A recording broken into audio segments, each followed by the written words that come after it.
ready for Philippe's. Oh, yes. I want a gullet full of it.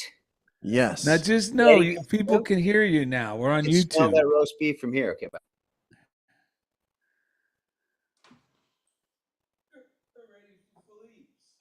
Yes, Philippe's. Isn't that where OJ wanted to go when he got out of incarceration? I gotta mute that. Somebody told me that. What's he saying about incarceration? OJ Simpson wanted to go there when he was let out of incarceration. Philippe's, like his last meal or something? Yeah, like his first meal out of jail. Oh, afterwards. Yeah. After party. All right, hey everyone, we are live on YouTube. Just talking about the funniest things. And we're happy you're here with us. Okay, well, these glasses are good enough. I can't keep switching glasses. Yeah, come on, man. Let's go. Convoy. Give me a break. I sure deserve it. Yes. These are a couple of the tunes we were working on for the closing theme of today's show. That's right. We all need a break, don't we? Wait, Rod keeps showing up. He's got Classic Roderick. Let's see here. We can't see the bride before the wedding or whatever, however that goes. Almost there. Hang on, folks. I know it looks like we don't know what we're doing, but that's part of the... It's only partially true. Okay. All right. That's part of the attraction. What up, Sherry Knight? All right. Sherry Knight's in the house from Louisville. Louisville. Remember we had that shirt that said all the different ways to say Louisville? Well, are you ready? Sure. Welcome to The Funniest Thing. Yes. Where each week we share stories about how stepping out boldly always leads to better than expected outcomes. That's right. I'm Darrell. I'm Ed. And we're broadcasting live from middle school studios in beautiful downtown Culver City, the heart of Screenland. And we're excited, folks. We're super excited, man. Today's show is called Inspired by Divine Possibilities with actor Rod Sweitzer. When inspired by divine possibilities, we move forward in positive ways. When we take the time each morning to connect with God, we become a lightning rod for inspired ideas. Isn't that what Rod's nickname used to be? The lightning rod? I think that was what he was named after. His dad said, let's name him after Lightning Rod. That's so funny. I've just been going on and on about Ben Franklin and how amazing he was just this morning. Our minds and hearts become receptive to the divine guidance, and we feel compelled to take action. Belief in an idea, a divine possibility to the point of enthusiasm, gives birth to initiative. Initiative is the secret to experiencing incredible good fortune. That is true. If you don't have initiative, then you're always just following along with what other people are telling you. You're going to be late to the game, man. Desired results really begin to come forth only after we start toward them. On this episode, Darrell and Ed warn listeners, if you do start toward your good, don't be surprised if it rushes forth to meet you more than halfway. And during the second segment, actor Rod, the lightning rod Sweitzer, motivates listeners to trust in their great desires and start toward them with today's reading, Trust Life. Yes. Now, are we going to kick it off with a reading? I think, why not? Yeah, I feel like we almost did the whole show before we even did the show. We've been talking about this stuff. We're on fire. So what do you want to start with? Well, I want to let people know, first of all, we're not talking about willpower when we mean initiative. That's right. We're talking about the subtle God approach towards our desires. And let me just lay some groundwork here where how we get there. What's amazing is this whole little piece of our description. When we take the time each morning to connect with God, we become a lightning rod for inspiring ideas. Our minds and hearts become receptive to divine guidance, and we feel compelled to take action on that divine guidance. That's the thing that we can't stress enough. We can't do this portion of the show for you. Correct. But if you do it, if you take the time, I read something recently It might even be in here. Hang on one second, folks. If it is, we really lucked out. Well, you're saying that when you just talked about it's not about willpower. I like that because it made me, it inspired the thought that we use our will to direct our thinking to cooperate with the God power, with the real power, the only power, love, joy. So, okay, you're not going to believe it. We lucked Yes. out. Okay, in meditating or doing this morning routine, it's not the act itself as much as it is just being in God's presence. So even if you're just saying after you read an inspirational reading for that day, I'm just going to bask in God's presence without even any real idea of what even that means. You don't have to work hard on that part. But here's the thing. This is the magic of it all. The strengthening and curative powers of this I cannot understand, but such knowledge is beyond human understanding. Meaning by just doing that, what it does is, because a lot of people get disappointed when they're doing it, that they think, I wasn't inspired during my meditation. Well, that's not the point. The point is to just make that connection, to bask in that. Because the magic is throughout the day, you will be guided by your intuition. You will be more receptive to your intuition. And I was also going to say, so that's why we recommend the morning routine. And that's why we want to take the pressure off of thinking during my routine, I should be feeling something extraordinary during the routine. Right. I will guarantee you, you will feel more optimistic and enthusiastic about your day most days from doing your morning routine.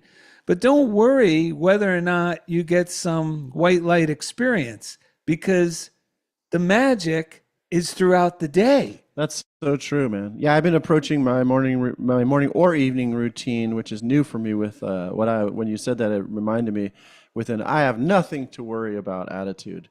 That's how, like, even if I'm not fully feeling that, I tell myself I have nothing to worry about, and that allows me to bask in this God power that is ever present. So, I mean, the longer we do it, I think the more we start to trust that, because I can feel, I mean, trust me, Darrell and Ed can feel just as bad as anyone out there who's listening. Yes. And the difference is we move through it quicker because it's just our mind getting off the beam. Yeah. Whereas in the past, we used to make a bigger deal out of all of that. Now it's just an indicator that we're off the beam. It's nothing more, because God as principle never changes. And what also will happen a lot of the time, you'll be motivated to jot stuff down. Yes. And that's why we both recommend you get a journal or have a pad after your morning routine and consider your day ahead, imagining God is going before you, or the power of love is going before me. Yeah. So just to take the pressure off making things happen, when you have an exciting desire, don't dismiss it. Yeah. Because this is step number one. It's so easy. You know Herod, King Herod? Yes, Herod. Well, you know the story. In California, I mean, I just want to make sure California listeners know it's King Herod, right? H-E-R-O-D? H-E-R-O-D. But in New Jersey or New York, Herod. So he, now that's, you got to remember, these stories are parables in the Bible, and they're really about the activity of our minds. The kingdom of heaven in the Bible, esoterically, is referring to the activity of our mind. You know, the kingdom of heaven is like, the sower who sows the seed. That's why Jesus would say the kingdom of heaven is like unto, and give an example. Mm-hmm. Well, the story of Herod, and remember, Herod's the one who said, we're going to kill all these infants. Right. Because they were afraid of who would become Moses later on. Right. But that isn't just a historical story. No one knows if it's historical fact or not, that portion of the story. It might very well be. But there's also the esoteric meaning, which is it's so easy for us to kill off these good ideas that in the beginning seem like it's something we would really love to happen, but we go, I don't know, that could never happen. Or we're afraid it'd be too much, or it would mean we would have to move. And that's killing off the Christ child. Yeah, right. That's very true. And it means that fear, we're allowing fear to sit on the throne of our consciousness. So the king is sorry. So we replace joy of expansion with the fear and try to take control rather, and so then the actual Christ within becomes a threatening feeling, right? Like that's really, I'm really getting that. I like that. So we're saying step one is don't be afraid of these silly ideas.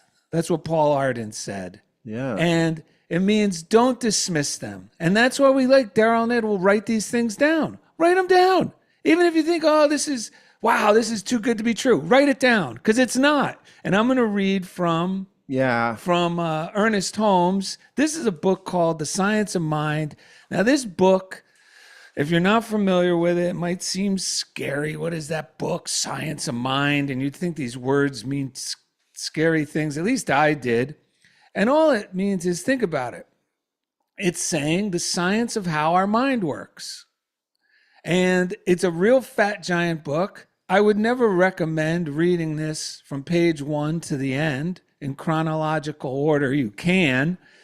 I would just say, flick to a page, because that's what I've been doing for 30-something years. Right. And it's the best way I find to do it. And it just so happens that fanning to a page, what comes up? Exactly what you need. And this goes perfect with our show. So if you have the book, it's on page 288. And the title of the chapter is See Life Expressed. Okay, it's under the book, like this is like books within, like many books in one giant book.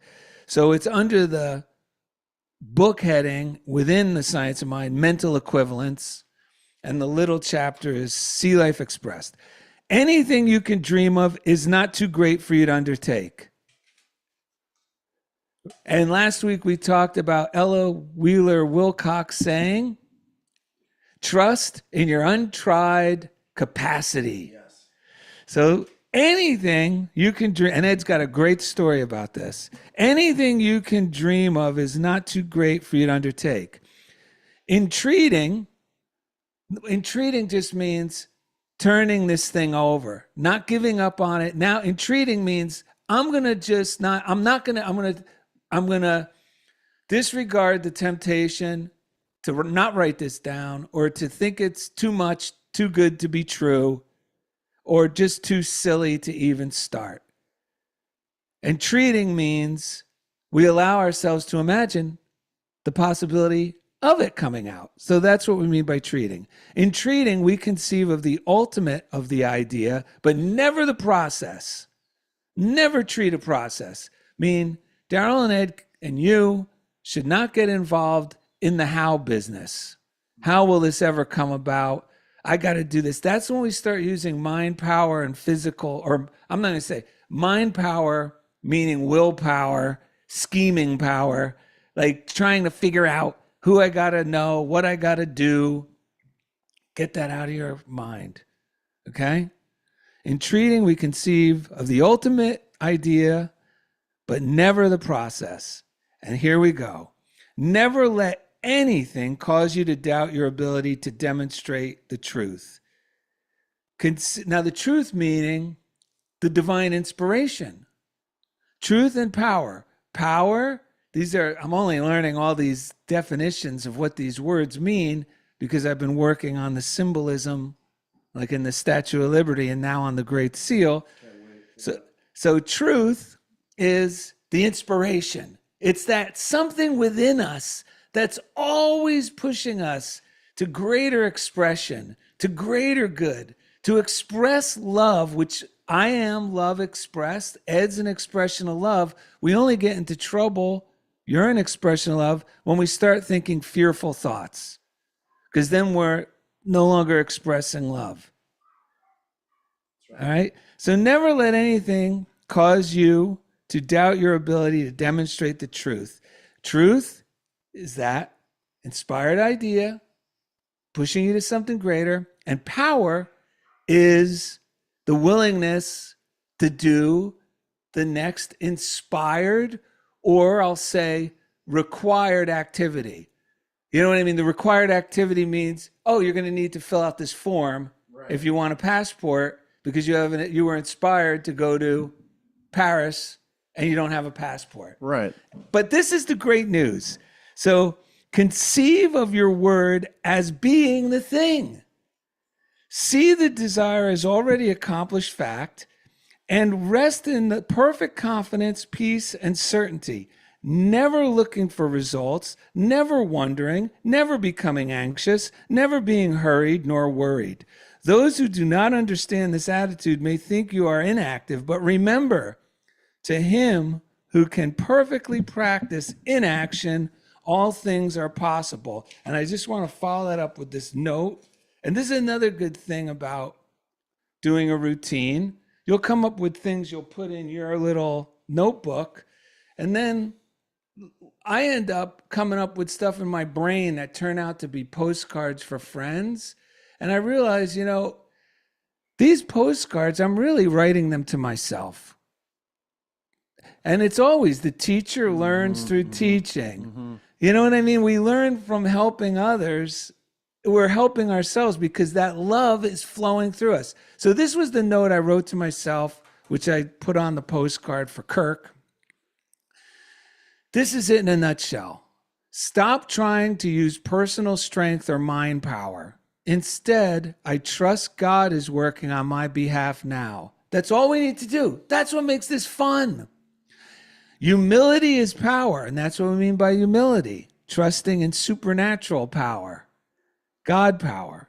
I abandon my limited objectives. Now, I wrote that down because there are some things I would really think would be great if they happened. But I got to remind myself, these are still limited compared to what God has really in store for me. Yes. That allows me to let go of the results of having it to come out a certain way and knowing that if it doesn't, who cares? Because I'm convinced that God has something better. So I'm suggesting you abandon your limited objectives. This is after you see that very thing you want to do and place my trust in God's perfect objectives for me. Do the inspired and or required footwork and enjoy the satisfaction of just doing my part. And I'm allowing God to do his. Yes. I trust and believe God meets all my needs all the time. That's the secret to everything. Yeah. Is Yes. the trusting in the God portion. But our responsibility, and it's funny, we've said this before, responsibility can be interpreted as, or personal responsibility can be interpreted as the ability to respond to spirit. Yeah. Within, from spirit. Yeah. That's right. Wow. Anyone watching on YouTube, look, this is the beauty of having two people on the show.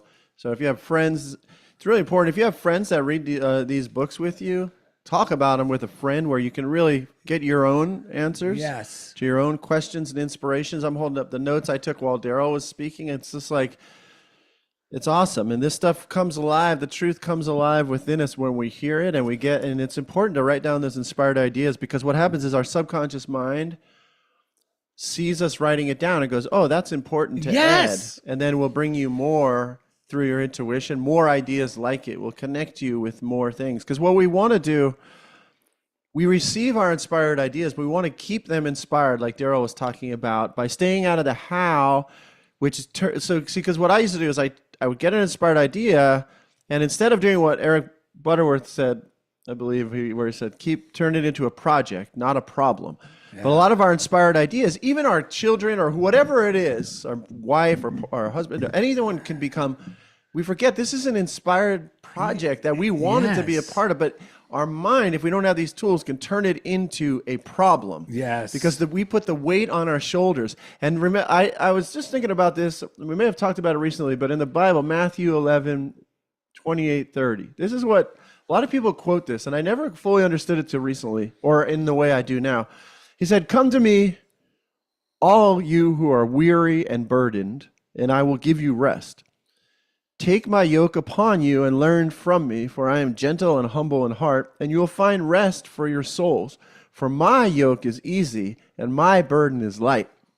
And remember that Christ is within all of us. So that inspired idea, that inspired voice. But the thing that struck me is he doesn't say, "Give me your yoke and I'll take it for you." That's what a lot of people interpret as like, my worry is real. I give the worry to Jesus or God. But what Jesus is saying, yours isn't even real. Try mine. Yes. Like he's saying, look, I don't worry about the how. He's not dumb enough to be like, "Give me your worry and I'll take it on." He never. No. It says nothing like that here. He actually says, "Here, try mine." Try the way I'm doing it. Yeah. I don't, because he never got worried with the how of any of his demonstrations. Right, because I think yoke just means like, what's your job in life? Yeah, what's your business? Well, because in you life? know what a yoke is. Yeah. It's that thing that goes over the livestock. Yeah.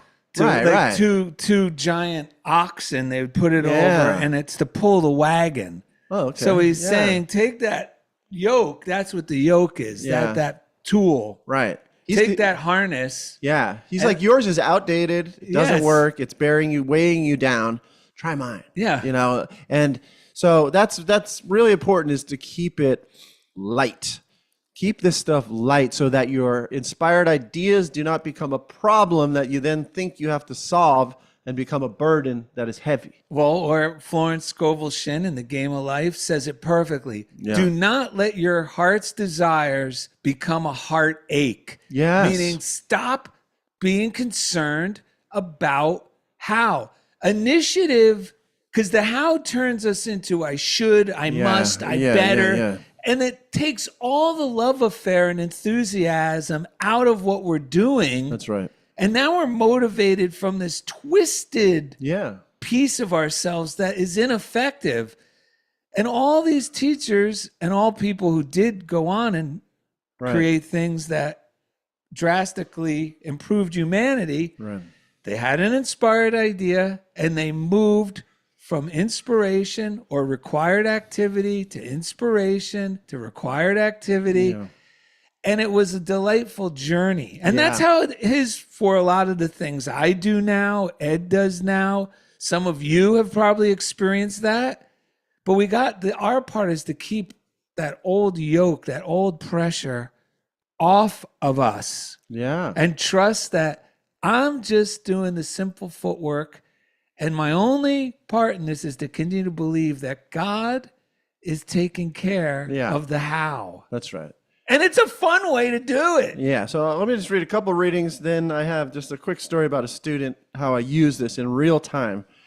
So Mary Kupferle, God Will See You Through. Chapter's called God is Healing You Now. She says, God can and does work through anyone or anything in an infinite variety of ways and means to help, bless, and heal his children. You need not question, reason, or seek out the ways. He will open them up to you at the right time and appropriate moment, for he is already at work within every detail of your life, bringing about healing in every aspect. So that's what Darrell was saying, like Sure, sometimes I feel so high as a kite during my morning routine, but the main thing is it's setting me up to be receptive to the ways God is working, to see God in the person across from me, to see God in all the details that my old yoke is telling me, that person's against you, you live in an unfriendly world, you better do, like all that unnecessary work that comes from that fearful voice. Yeah. We're preparing ourselves to tune into this other reality, which is God with us at all times. And this is a good like reframing of or a new, slightly different take from ways some people might think about a God box or something. It's called Magnificent Decision by James Decker, and the chapter I believe is about it's all about letting go and letting God. That idea and how powerful that is. So he says, after we have prayed that God's will may be made manifest in some particular matter, we should not put that matter out of our mind. Rather, we should put the situation wrapped neatly in God's care to one side of the Yes. mind. So now it's still in our mind, letting our subconscious and our intuition work on it. It's just now wrapped in the idea God's taking care of this. Yes. When we have an occasion to think about it, to exercise our faith, we can regard the situation cheerfully and lovingly, knowing that God is in charge of it. We can bring it to the foreground of our consciousness without fear, dread, or uncertainty. Having let go of responsibility for it, we let God adjust it to divine order.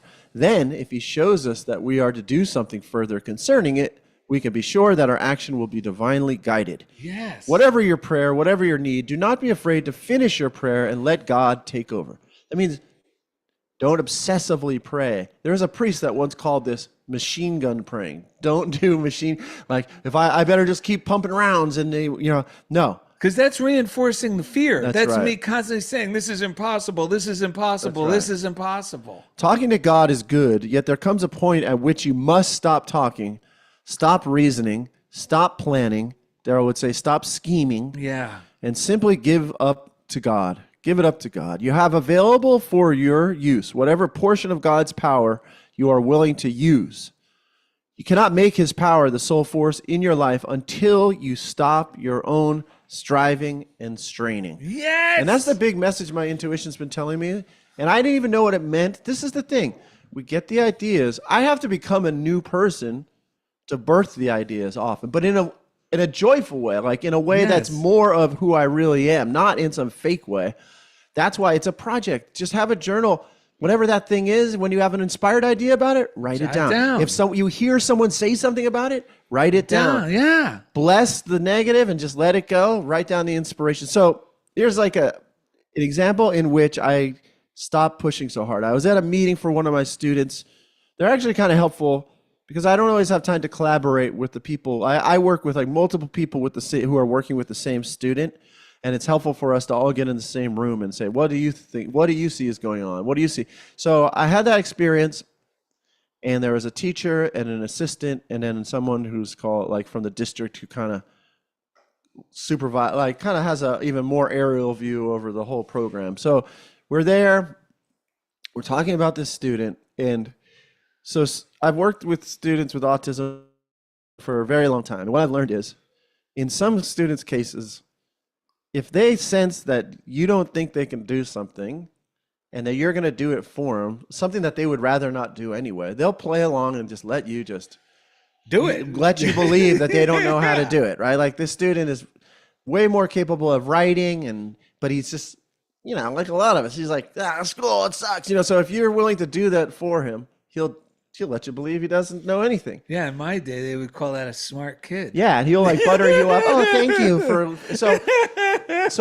my message that was coming through is I want these people to see like this guy could be doing a lot more than he's doing. Yes. And I shared some of my experiences, but I could tell like in their logic, they're seeing him produce this, so they're assuming we're gonna have to do the how was. Well, if he's here, we want to get him here. We're going to have to do like a million micro steps, right? And I could feel like that's as much as they're ready to accept. So I worked with them. So this is where I had to, in the past, I would have like doubled down and tried to be right and I would just waste my breath basically. And then maybe resent them, whatever. This time I was like, all right, God's working. I mean, I didn't even realize how powerful this was in that moment. It was just like, okay, my intuition's telling me don't push so hard. Don't push so hard. Yeah. We had a good meeting. We got some things done. I walked away. 30 minutes later, I get a text from that teacher. She's like, look what so-and-so just did, the student we were talking about. He had written a whole one-page card on his own, done a drawing with it. Wow. And she was like, he's been playing us all year. Not anymore, because she's a great teacher. Right. And I just happen to have a lot of experience in this area, and I've seen it so many times, and it's not rational. Darrell and I love this stuff because we're both very intuitive. I'm creative. So for me, it's easier to jump on board and see the miracle. But once she saw it, she's like, from now on, we're not putting up with this. He's going to write, And so I did my part. I said my inspired things, and then I let it go. Yeah. And just right after that, Because what if I had pushed? Maybe they would have pushed back. That's right. And they wouldn't have been yes. as receptive. But I just let it hang out there, and then later that day, it was just music to my ears, and it was just the funniest thing and the perfect That's a reminder. miracle. Yeah. That is literally a miracle. Yeah, and that's the way we want to live. So, shall we get to? Yeah, we got to get Rod on 'cause here. we got to get Philippe's later, man. We got to do a tight 60. Okay. All right. Well, we want to thank our Patreon subscribers. If you are subscribing to Patreon, I mean, if you're supporting the show through Patreon, and you haven't dipped into actually going there and looking at the Tuesday Patreon Zooms we've been doing, that we do share this a lot more tools, because this is there's only so much time here, and I'm just like saying, if you're already subscribing, you want another tool, either you can you can join us on Tuesdays at 4 p.m. Pacific or 7 p.m. Eastern through the Zoom, or watch it back later. It's not just us; the people who are there will share tools, but it's just another great way to participate and keep your faith high. So, and if you're not supporting the show through Patreon, it's Patreon, patreon.com/funniest thing. The link is in both the YouTube video and the podcast. If you're on YouTube or you're listening to podcasts, subscribe to the channel, and share these shows with your friends. Yeah. It's awesome. Funniest Thing mailbox is P.O. Box 1312, Culver City, California, 90232. We got the best chief engineer in the business. His name's Jeff Comfort, and each week He takes us right into the comfort zone. Yeah. All right, we got 3 breaths inspired by Someone who gave Ed little life lessons every week. That's right. You know, Mel Carter. this was someone, when Jesus came up and said, will you be made whole? Yes.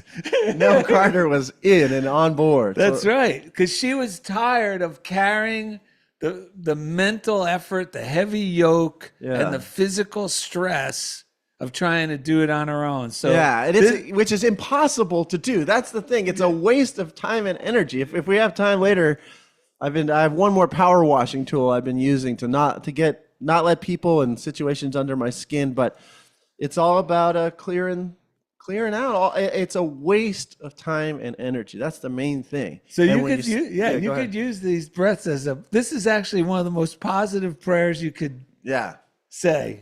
Right. You ready? And actually, it's actually a form of denial too. Yes. Because it actually comes from that East Coast saying, like, "Come on, give me a break." Yes. All right. Give me a break. I sure deserve it. Give me a break. I sure deserve it. Did that sound like no? I was hoping you would. Give me a break. I sure deserve it. Give me a break. Coming up next, actor Rod Sweitzer motivates listeners to trust in their great desires and start towards them with today's reading, Trust Life. Thank you for listening to Funniest Thing with Darrell and Ed, live from Middle School Studios in beautiful downtown Culver City, the heart of Screenland. All right. I'm going to pee. Rod should unmute now. Oh, look at it. Instead of I Love Bustin' from Ghostbusters, Rod's been singing. How's it? I love Bustin' makes me feel good. Yeah, Rod says, Trustin' makes me feel good. Trustin' makes me nice. Oh, that would be a good breath too. Rod, can we hear you? Kyle. Huh? You might have to turn up the volume. I will. I'm busting loose, child. How's the later days? Are you guys hopped up on the later days today? We went with the can. For those who out there in YouTube land who don't know, Rod is our supplier of fine caffeinated beverages. I think it's the one in the can. What was that one? The Groundwork? Works, I believe. Yeah. I think the later days might have seen better days because that one doesn't have the seal like the other ones do. It didn't. Yeah, it's just like it's a bottle with just a normal top. So I don't think it keeps as long. But the other, man, those cans are delicious, man. Yeah. So we're still on break for the audio podcast. YouTubers are with us live. Hey, YouTubers. Out Yeah. there. Great show, you guys. Man, are you in Venice right now? I'm in Santa Monica. Where is that? Where you live? Where? Yeah, I'm right over on Hill. Right. Oh yeah, I below- know where you are because I picked. Okay, I was thinking that was Venice. So I surfed the tower in Santa Monica today, and it was really fun. That was good. Yeah, it's the best it's been in a while. I mean, God, it's Yeah. It's such a gorgeous it was day. warm out. I'm still working on it. Yeah, well, we'll be ready for you when you get there, man. Yeah, my almond. I've only ridden it a couple times, but I Oh, love I it. see that. Yeah, those are great. I know those are very Have you hit seen the boards. short almonds too? The little ones. Yeah. Yeah. Great. You guys are loving. There's You guys are- oh, I love busting. Love Hey, it. stop talking about surfing. Darrell's back. Trusting makes me feel good. I'm busting loose. Dead men don't surf. Yeah, that's right. That's what fair. Sarah used to tell me if I wasn't working my spiritual program. That's right. Dead That's a men good. don't Hey, surf. that's a good carrot to I wanted dangle. to go surfing, so I didn't do my morning routine this Yeah. morning. I'll do it later. And I just said to Rod, "Dead men don't surf." Oh my God, that's so true. That's Forget it, man. That's all you need to say. That's all you. Dead men don't Because I've had those mornings where I mean, I've been doing a morning routine for a long time, but I've had those mornings out there when I should be thoroughly enjoying myself and every Yeah. moment of being in the water and how wonderful and amazing it is. And I'm got my head's up my ass Yeah. and surf enough, get enough waves or whatever it is. Oh, it's terrible. And, you might as well be a dead man surfing out there. That's Because true. That's true. boy, about doing it. That's what matters. Thank God we don't have it in us to use the willpower method anymore. Because try to push through and win. Oh my All right, God. shall we? Yeah, we're gonna kick it off. You ready, Ed? Yes. All right, everyone. Welcome back to Funniest Thing with Darrell and Ed. Today's show is called Inspired by Divine Possibilities with actor Rod, the Lightning Rod Sweitzer. How are you, buddy? Great. I love it. The lightning rod. Yeah, you are the Lightning Rod, man. How are you? You feeling good? Actually, it's actually the name came from Rodney Rod Harrington on Peyton Place. My mom, which was Oh, Ryan wow. Reynolds' character on Peyton Place, and then some punter or something for the Raiders or some football player.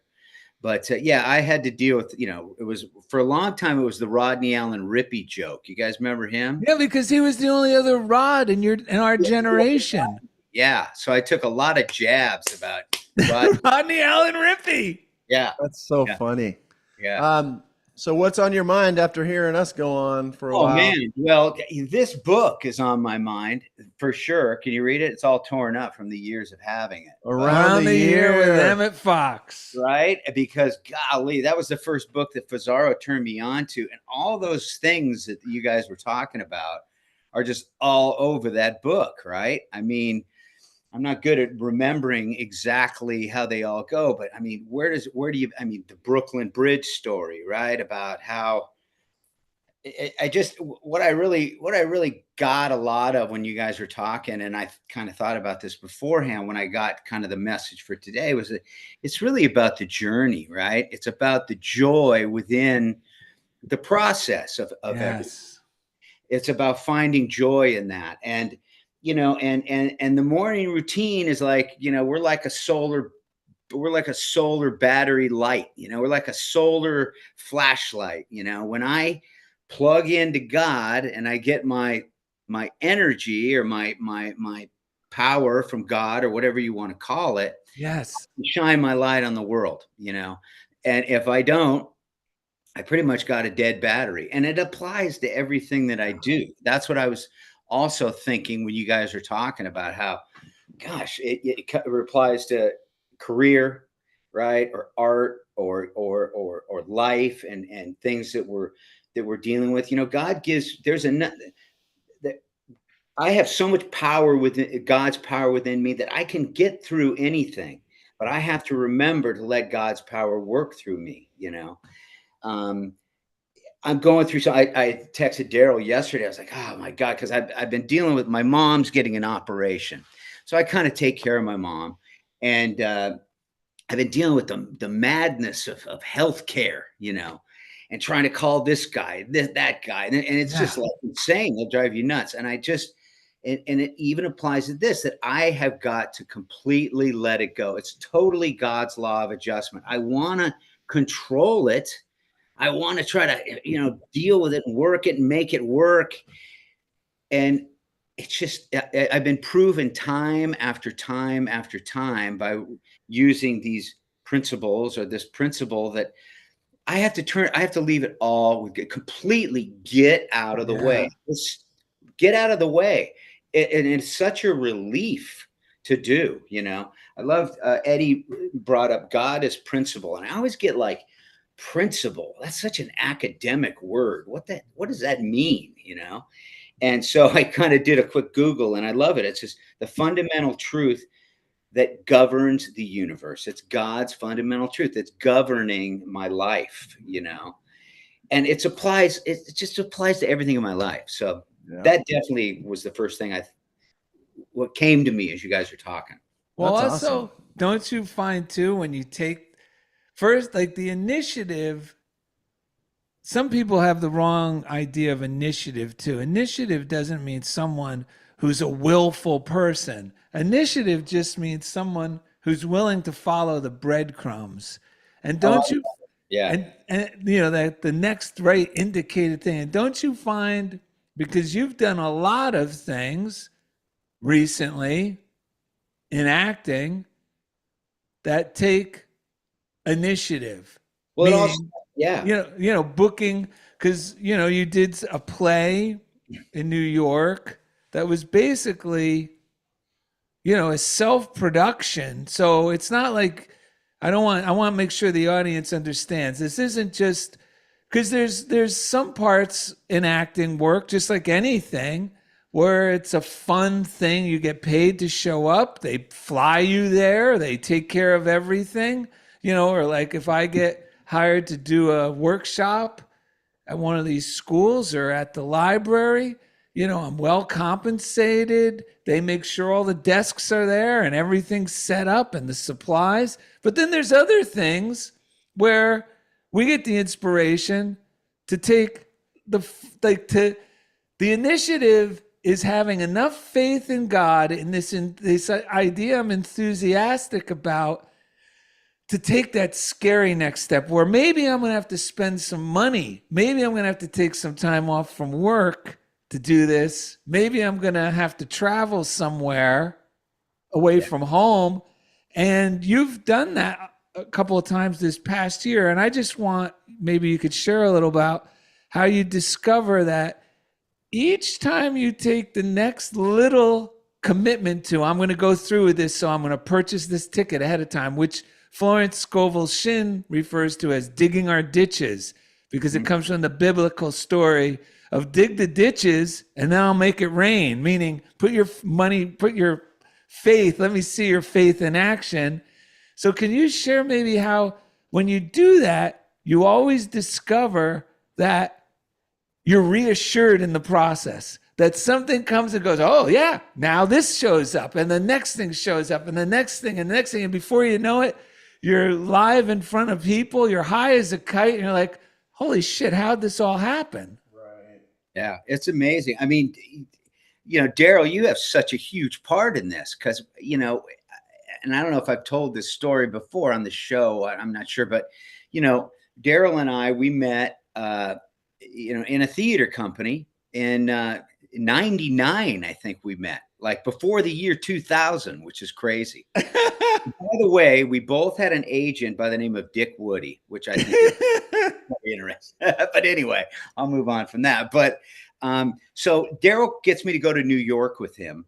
And I had wanted to be an actor for years. I kind of started out in LA with cruddy black box theater and lousy B movies, and but I always wanted to explore New York. But I was like, I was going to put a CD player in my car. So No, it was a cassette player. It wasn't even CD. yeah, probably if it was 99, it was probably a cassette player. But so anyway, he goes, no, you're not. You're going to go to New York and come with me and have some experience life. So I go to New York and I fell in love with it. I knew that if I wanted to be an actor, I had to go to New York and get the full ball of wax, right? I had to, And so we went to New York and we saw a play at the Public Theater. I went to TKTS or something, remember? And we saw this play and I fell in love with it. I was like, I got to go to New York. I said to Darrell, yeah, I'm going to get my act together and I'm going to go to New York in about 6 months or so. And Darrell's like, no, you should go now. You need to move. You need to go on your inspired thought. You need to follow inspiration and do it. So Kirky, who was living in Jersey at the time in this room in Hoboken, says, I'm moving. You can have my place. I don't know anything about, I mean, this is before cell phones and pictures and, I can send you and all that stuff. So Darrell kind of helped me, kind of pushed me and said, you got to go for it. He bought my car. He helped me kind of figure out how I was going to do it. And within 2 months, I was gone. I didn't know I didn't know what the room looked like. I didn't know what was going to happen when I got there. I went and I jumped out on faith. I just said, okay, I'm going to do it. So I drove 3,000 miles and I went from Los Angeles to Hoboken and ended up in a little room above a place called East LA. So I had gone from LA to East LA or in Hoboken, right? But hey, I was in New York and that was the first kind of example, right? The first kind of test in jumping out on faith and just going for it, and trusting in God fully. And because of that, I had this great, I became a doorman, and through becoming a doorman, I started this theater company. I was a doorman, but all these people in the building helped me create this theater company. Kirk and I started this company called the White Horse Theater Company. And I love it. I just wanted to read this real quick because people ask me all the time, what does White Horse Theater Company come from? What is it? Is it the White Horse Tavern? Is it the right? And there are two very interesting things about the horseman on the white horse. The Bible says that he that sat on him had a bow. The bow and the arrow is an ancient symbol of the spoken word. When you speak the word, you shoot an arrow, it goes where you aim it. The horseman on the white horse speaks the word. The rider on the white horse also wears a crown, and the crown is a symbol of victory. The rider on the white horse is always victor. So that thought, that inspired thought, the right motive behind it in doing things in a way of kind of a giving kind of a way. It wasn't just, we got to do, it was, I wanted to create something out of it too. And because of it, it kind of took on its own life. I got out of the way. I kind of left it alone. I came back to LA. I didn't hold on to the theater company. I kind of gave it over. Kirk went and did his thing, but the company still exists, right? Yeah. Still going. And it's grown and grown. And so now this year we were offered a space in a place called 59 East 59th, which is like one of the best off-Broadway houses in New York. Yeah. Got the offer to have the whole space. We they gave us the space. They gave us everything, basically, publicity, you name it. Well, I'm in LA. I work a full-time job. I'm trying to get jobs as an actor, but the opportunity came and I said, I'm going to go. I just knew from all the years of living this way that I had to jump out. And like you said, Darrell, the proof is in the pudding. The proof is I gotta practice this stuff. I can talk about it all I want, but I have to jump out on faith. And it was the journey of doing that and the whole process. And yeah, it was great. It's never a completed. It's never complete, right? It's like an artist. You're like, God, I could have done this, or I could have done that, or, but it was the journey and doing it and the process and everything lined up. My boss was like, great, that'll be fantastic. He let me work from New York City. Wow. So all these things just kind of just lined up, but I had to first go, I'm going to do it and get out of the way. And people are like, oh, what about your boss? What about that? What you're going to get? And I said, no, it's going to work out. My cousin gave me a great example, and then I'll shut up. He says, there was this guy, he told me this story about this guy who did like I forget what he called, like a case study. And he came up every day. He would write down things like, oh no, this is going to happen, or that's going to happen, or this is going to happen. Things he was worried about happening. So that was my cousin says, well, make a case study on it. He says, when you ask your boss, I guarantee you he's going to let you go. So basically, I guess where I'm getting at is all these things that we think are not going to work out or not going to happen.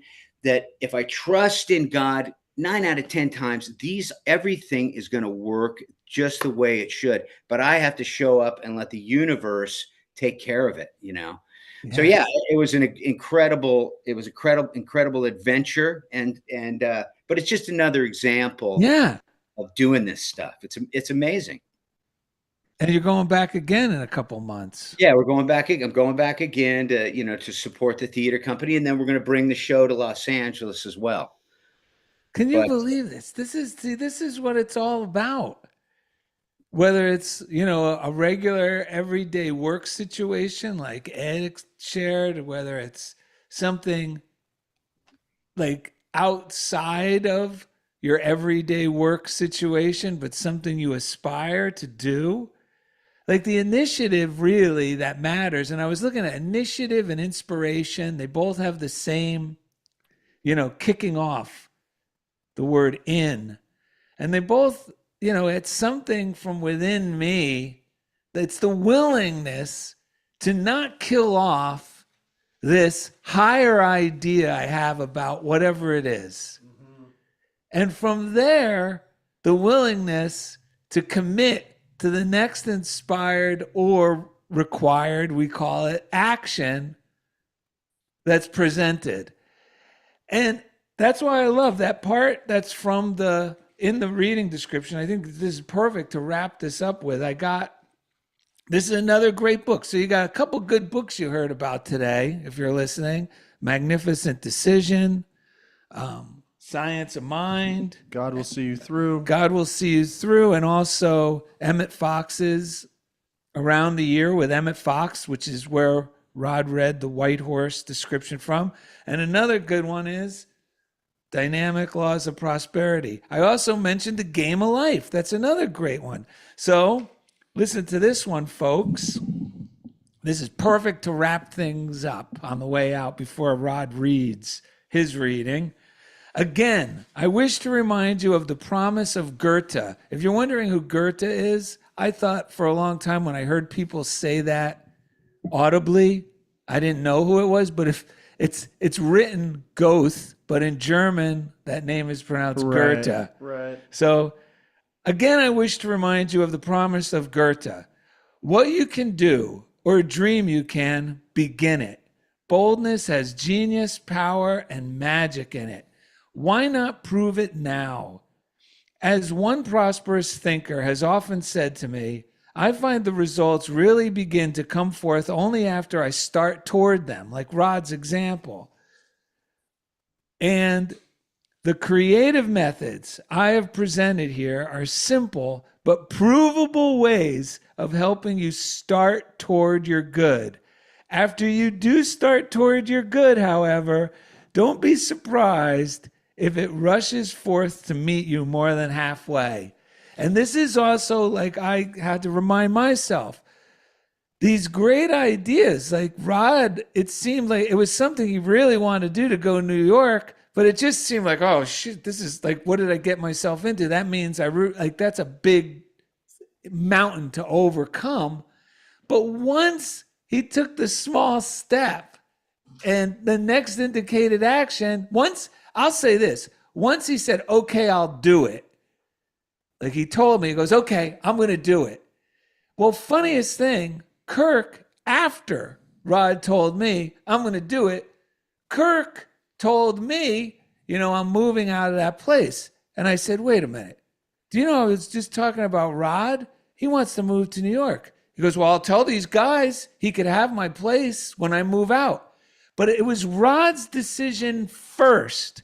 Once you commit to an idea, man, the subconscious mind just goes to work. Mm-hmm. And it's incredible. And this is what we're saying. The proof is in the pudding. Try this with little things. Yeah, well, that's what I love about your guys' show so much is you guys talk about the little miracles in living this way. Sure, that was a pretty great experience, all that stuff, but it's the little miracles, right? It's the thought of getting the parking space, of Yes. your joy is reflected back in your life to you by everyone that you encounter throughout your day. Mhm. You're the light of the world, right? Yeah. And it's that process that's so great, you know? Yeah. Do you know one of the things I've been taking the small steps with is music, and so I want to play. I started playing out places, but my acoustic guitar didn't have a pickup, the one I've been playing. So I had one, the pickup wasn't working, and the strings were too high. Like it just wasn't feeling right. Even though I used to play a lot of shows with this guitar, which comes into play later because so I said, you know what, my wife's guitar needs to be fixed, mine. I took the guitars in, didn't ask anything about how much it'll cost or anything, just like, please fix these. So because I knew it would open up the door for me to do the next thing, but I didn't fully even feel it. I just had that little step because Right. I used to be either totally scared or I'd go so fast headlong into things, and that wouldn't work for me either because I would Right. actually get disconnected from myself. So I'm learning the small steps and how, for me, that's really important. So I did that. And then my wife's guitar got fixed.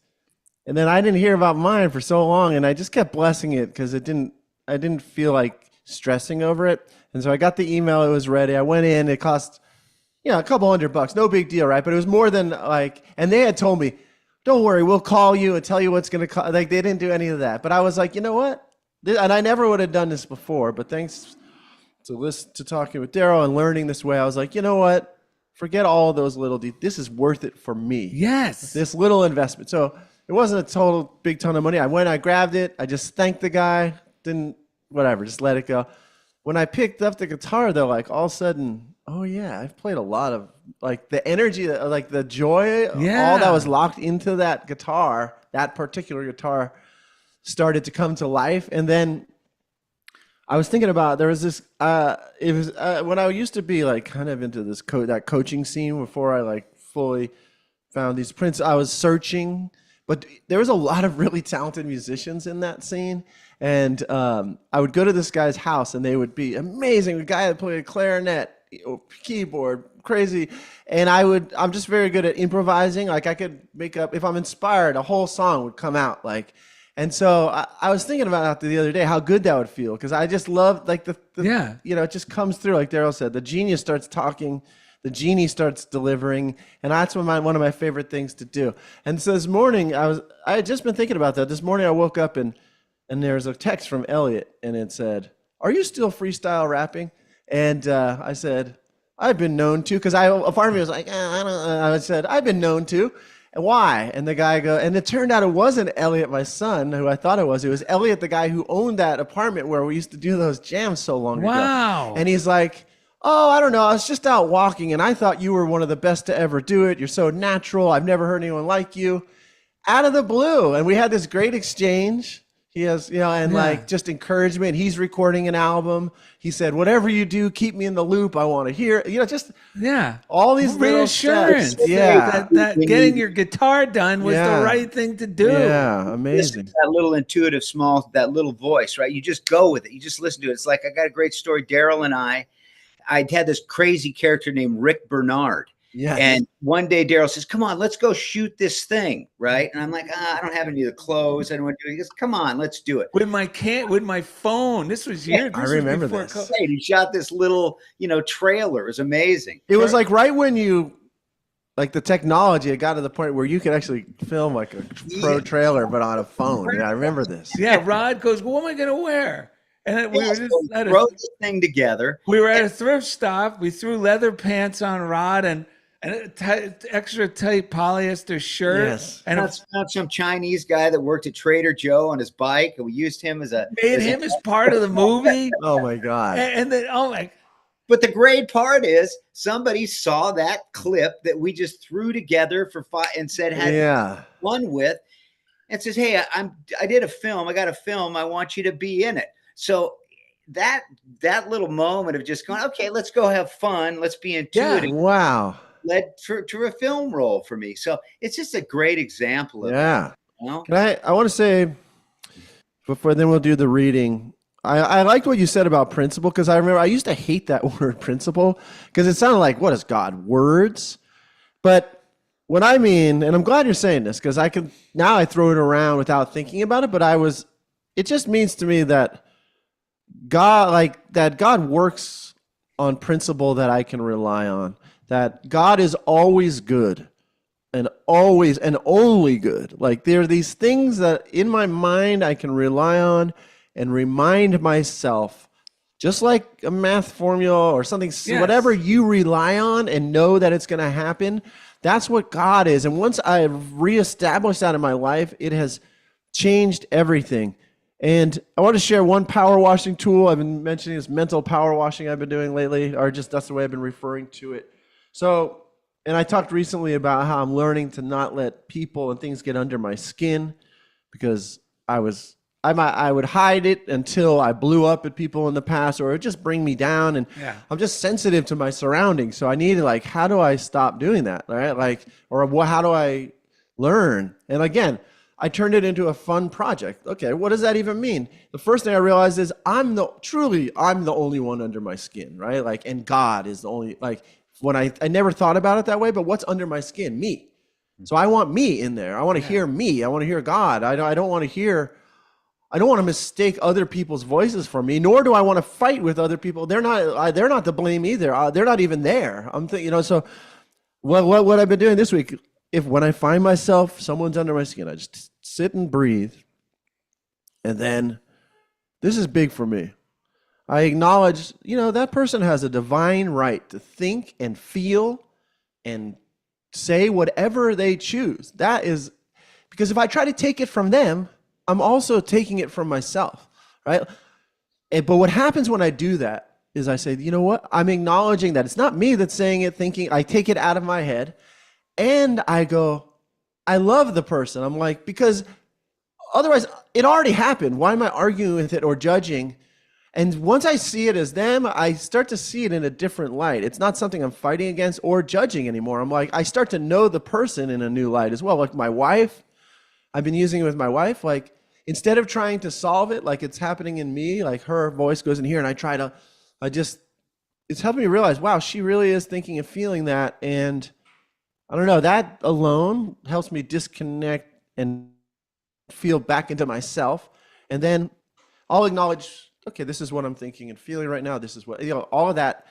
I start to feel free. And then I start to affirm truth. And I start to say, okay, these are all the facts. Yes, those things happen. I'm no longer arguing with them. That really happened. But what am I going to do now? Who am I going to be now? And that's because every moment is a sacred gift of what I have this opportunity to create and be something and be me.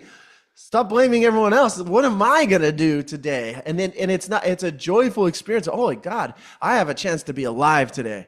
How am I going to be alive? Once I clear out all that noise, now I'm free to decide for myself. How am I going to live it? How about I laugh a little more and stop being so stodgy about things? And how about I enjoy and start spreading the light and the love that I'm talking about on the show all the time? So but that of just sitting and do it with whoever, the last person you think you should just say to yourself, you know what? They have a divine right to think and feel and say the things they're saying. It is their divine right. They're living the life that and it feels good. It feels really good to do that. Well, you know what I used, because this week is the week of Valentine's Day. Yes. I started taking to heart the idea, you've heard this a million times, that you're an expression of divine love. Right. That this whole, that's called me, is an expression of God's love. Mm-hmm. And anytime I'm thinking anything other than love or acting in a way out of fear, which is a defective way of acting and believing, I feel terror. I feel sick. Why? Because I'm not expressing love. I'm a divine expression of love. Let that sink in. If you really let it sink in during meditation, you will see how silly it is to start feeling resentful or judgmental or thinking you have to fix anything in anyone else. Right. And you'll really start getting the full understanding of that odd name of God, which Moses said, which was said to Moses, which he heard intuitively. You know, the burning bush is his intuition talking to him. And he's going, well, what am I going to do? How am I going to convince, who am I going to say sent me? Say, I am that I am sent you. And it makes you go, holy shit, I am that I am. Meaning the I am is this existing entity of love that is in me. And if I'm coming from this place, I have all the power in the world. And the only thing that could ruin it is me doubting in this expressing love. And that's the only thing that makes us feel sick. Yeah. You know, in the case of the alcoholic,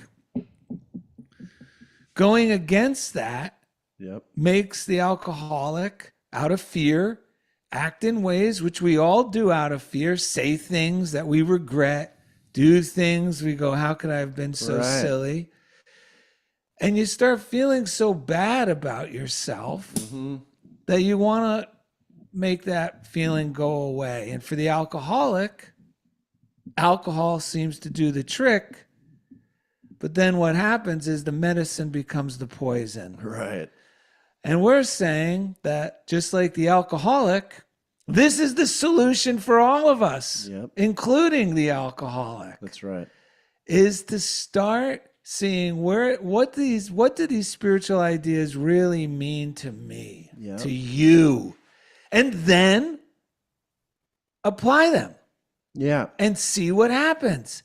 And I guarantee you, just like the three of us have been saying, you'll be pleasantly surprised. You're an expression of love.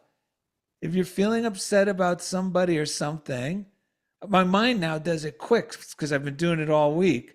I'm thinking fearful, or I'm thinking something bad about this. I don't want that. Yeah. You know, I don't want that. That's so right. I go back to, no, I just need to continue to focus on being an expression of God's love. And the easiest way for me to do that is to believe that God is meeting all my needs. Yep.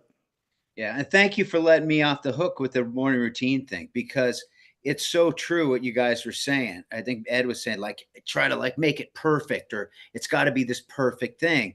And sometimes it's just showing up or writing one thing down and carrying that with me throughout the day. Yeah. My morning routine is all day long, you know? Yeah.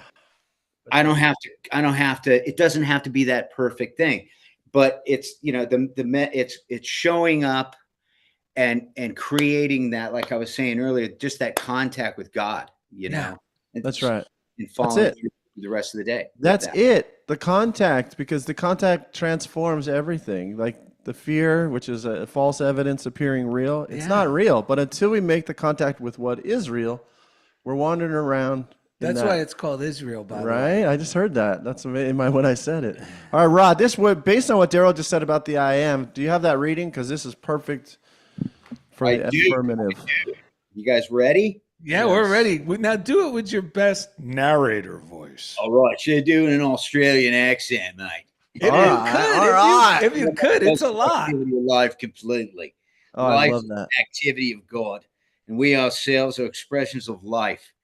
Learn to trust the activity of life, not in a vague general way, but in the specifics of everyday living. Confidently affirm that life, I got the right one, right? Yeah, you do. This is the wrong one. Okay. I saw you guys looking a little like, no, you got the right one. You got the right one. You know this. I had two scripts, and one was because I duplicate the last one, and I must have dropped the new reading into the wrong one. This has your... Yeah. I'm like, what the? No, you have the right one. So somebody farted in the punch bowl. Look, I was like, uh-oh. Wait, thank you for... Wait. Okay, so just like in the words of Hollywood, take it from the top. Yeah, let's hear it again so Darrell and Ed can enjoy it. God, I trust your activity of life completely. Life is the activity of God, and we ourselves are expressions of life. Learn to trust the activity of life, not in a vague, general way, but in the specifics of everyday living. Confidently affirm that life brings you and your rightful work together. Joyously affirm that life brings into the realm of your experience the perfect right people and happy, fulfilling relationships. Have faith that life provides you with the right ideas and right responses in order to overcome any appearance of negativity. Trust life to heal you, guide you, inspire you to fulfill the deep desires of your heart. For the Lord is your life. Deuteronomy 30:20. Ed Amazing. loves I Deuteronomy. do. Actually goes with the story we have. Why is it? That's what it is. Wait, Deuteronomy. people used to think that's what Rod was named after. Deuteronomy. Kind of goes with the story we have, actually. It has- Oh, we got a story. Got a short to Rod from Deuteronomy. Hey, that reading was awesome. Thank you for that. Thank you for sharing. Rod, anything else you want to say before we share this No, story? just thank you guys for having me on. Yeah. I'm so grateful to have you guys in my life. Yeah. You're an inspiration for me to keep that bar set, to stay on the beam. Yeah. And there's so many great guests on this show. I'm like, why do they want me to come in here? But I love you guys, and I'm so grateful for this stuff because sometimes I don't express it exactly the way that I want to. Yeah. Man, I know this stuff works. If I put my trust, I put my life in God's hands, Yes. it never fails. Let go, let God. Yes. Simple one, but it's true. Now, we talked about your mom at the Yeah. beginning of the Right. segment. So this is a story about you and your mom. Yeah. Let me say, when you were reading too, I wanted to throw this in there. We all forget who we are sometimes, man. Don't be hard on yourself. You don't have to, I relearn who I am and I become someone new again and again and again. So just go easy on yourself. Like that's sometimes I've learned to apologize when I'm like, you know what? The other day I snapped at someone. I was like, I kind of forgot who I was there for a minute. I apologize for all of that. It's like we all forget who we are from time to time. This is not about some false sense of like doing it right all the time. No, I'm not. I don't want to be a guru. I want to remain an enthusiast. Yeah, you'll never laugh if you get it right all the time. Great. It's And horrible. it's kind of unrelatable if you're absolutely perfect. Yeah. Plus, you're lying. If also. It's so true because that's as big a part of it as all of this is. It's constantly back on the beam, back on the beam. Yeah. It's back on the beam. I heard a long time ago, progress, not perfection. I'm glad I heard that because it's true. Beware of anyone who's pretending that they're getting it right all the time, especially if there's someone who has a lot of handlers who are taking care of them all the time and all like that's just like watching a superhero in a movie. It's not real. Be yourself. You have as much right to the truth and to all of this as anyone who's ever lived. There's another one here. Okay. Okay, we got a great story for you here. Do you see it? Okay, so I remember. You'll probably remember you were telling us. He's going to remember this. So during lunch at work one day recently, Rod was quite hungry. He ate the only thing available, 3 full plates of baked beans. When he got home, his mom was excited to see him and exclaimed delightedly, Rod, I have a surprise for dinner tonight. She then blindfolded Rod and led him to a chair at the dinner table. Rod took his seat. And just as his mom was about to remove the blindfold, the telephone rang. Rod promised not to peek, and his mother ran off to answer the call. Suddenly, the beans that Rod ate for lunch started acting up, and the pressure was becoming unbearable. Rod did what he had to do. He shifted his weight and let one go. It was not only loud, but it smelled like a fertilizer truck running over a skunk in front of a garbage dump. Rod heard Just then, Rod heard the telephone call ending, so he quickly fanned the air a few times with his napkin, placed it on his lap, and folded his hands. Rod's mother returned and asked Rod if he had peeked through the blindfold. Rod assured Mommy that he had not. Then she removed the blindfold to reveal 12 dinner guests sitting around the table with their hands over their noses shouting, Happy birthday! Oh, yeah. Where do you guys come up with these? It's a lot of Google searching that goes on. Story about beans. That was a great surprise party. Those guests were really surprised. And it's true. That's what can happen. Yes. So, well, we want to thank you, Rod, and everyone out there for being a part of Funniest Thing with Darrell and Ed. Please subscribe, share the show with your friends. Yeah, and because you're part of our show, we got ourselves a Convoy. Because we got a little old convoy rocking through the night. Yeah, we got a little old convoy. Ain't she a beautiful sight? Come on and join our convoy. Ain't nothing gonna get in our way. We're gonna roll this trucking convoy across the USA. Convoy. Yeah. Oh, man. We'll see you later. Now, you're coming to lunch, right? Let's go. Roast beef, baby. We got a mighty convoy. Roast beef sitting around the Roast beef table. convoy. I'll call you right after. Bye, everyone. Darrell and Ed love you.